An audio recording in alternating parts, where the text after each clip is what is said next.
아프기 시작한 순간보다 인정받기까지의 과정이 더 힘들다. 산재병이 아니라 입증의 싸움이다. 한번 상상해 보실까요? 한 공장에서 무려 32년 동안 매일같이 엔진을 조립했던 한 근로자가 있습니다.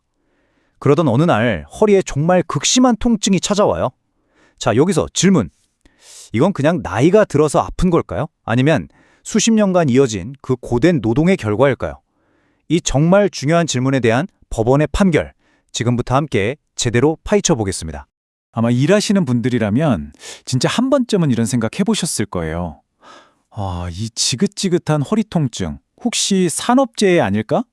이 질문은요, 단순히 한 사람의 이야기가 아니라 매일 자기 자리에서 묵묵히 일하고 있는 우리 모두의 이야기일 수 있습니다. 그래서 오늘은 실제 서울행정법원의 판결을 가지고 와서 법원이 과연 어떤 기준으로 이런 문제를 판단하는지 그 속을 명확하게 들여다보려고 합니다. 그리고 시작하기 전에 꼭 말씀드릴 게 있는데요. 오늘 내용은 어디까지나 일반적인 정보 제공을 위한 것이지 개별 사건에 대한 법률 자문은 아니라는 점, 이 점은 꼭 기억해 주세요. 자, 첫 번째 이야기입니다. 32년을 일한 근로자의 산재 신청이 어떻게 불승인이라는 통보로 이어졌는지 그 과정을 한번 따라가 보겠습니다. 이분이 말이죠. 1987년부터 무려 32년 동안이나 자동차 공장에서 엔진 조립일을 해오셨어요. 그런데 2020년에 허리에 아주 심각한 문제가 있다는 진단을 받게 된 겁니다. 당연히 이건 일하다 생긴 병이다 생각하고 요양급여를 신청했는데 돌아온 답변이 뭐였냐면 불승인, 즉 안 된다는 거였어요. 바로 여기서부터 기나긴 법적 다툼이 시작된 거죠. 이분이 진단받은 병이 뭐냐면 바로 추간판 탈출증. 그러니까 우리가 흔히 허리 디스크라고 부르는 거 있잖아요. 그거랑 척추관 협착증이었습니다. MRI 검사를 해보니까 허리뼈 여러 마디에 걸쳐서 문제가 발견된 거예요. 이게 바로 수십 년간 이어진 노동이 그의 허리에 남긴 흔적이었습니다. 하지만 근로복지공단의 입장은 아주 단호했습니다. 업무와 상병 사이에 상당한 인과관계를 인정하기 어렵다. 이게 바로 불승인 이유였어요. 이게 무슨 말이냐면 당신이 아픈 건 일 때문이 아니다. 바로 이겁니다. 여러분 같으면 이 결정을 그냥 받아들일 수 있으셨겠어요? 바로 이 결정 때문에 기나긴 법정 싸움이 시작됩니다. 자, 두 번째 파트입니다. 법원의 결정적인 기준. 퇴행성 질환이냐 아니면 업무상 질병이냐. 법원은 과연 이 둘을 어떻게 구분했을까요? 이 사건의 핵심 쟁점, 이건 정말 명확했어요. 공단은 퇴행성 질환, 즉 이건 그냥 나이가 들면서 자연스럽게 생긴 병이다 이렇게 주장을 했고요. 반면에 법원은 아니다, 이건 업무상 질병일 수 있다, 즉 일 때문에 생긴 병을 가능성을 들여다본 거죠. 완전히 정반대되는 두 관점이 꽝 하고 부딪힌 겁니다. 법원은 정말 본질적인 질문을 던졌습니다. 이 근로자의 허리가 아픈 게 정말 그냥 나이 탓일까? 아니면 32년이라는 그 긴 시간 동안 반복된 엔진 조립 업무가 결정적인 영향을 미친 걸까? 바로 이 질문에 대한 답이 판결의 모든 것을 결정했습니다. 그리고 법원의 결론은 바로 이거였습니다. 법원은 아주 명확하게 판단했죠.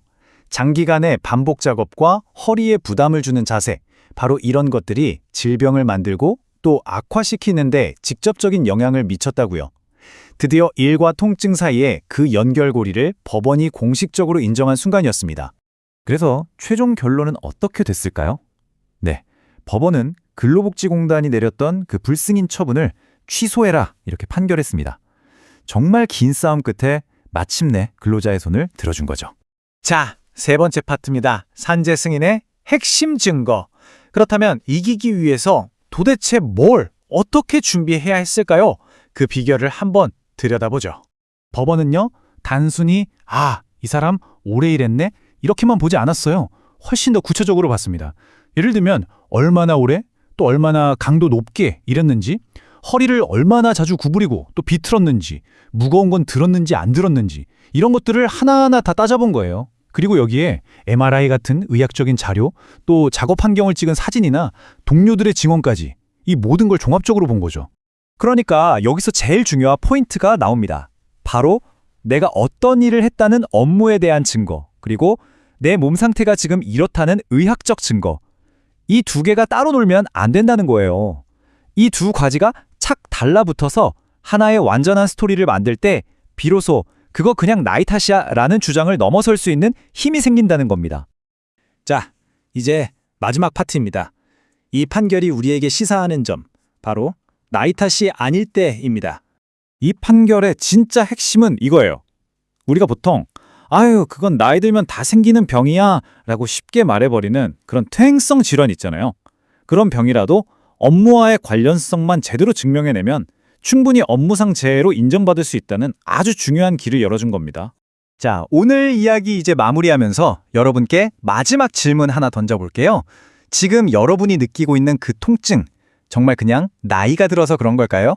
어쩌면 그 통증은 여러분이 지금껏 묵묵히 걸어온 그 직업의 여정이 여러분의 몸에 새겨놓은 하나의 기록은 아닐까요? 한 번쯤은 다시 생각해 보실 문제입니다. 안녕하세요. 산재 보상에 대해 궁금하신 점이 있으시면 언제든지 연락 주시기 바랍니다.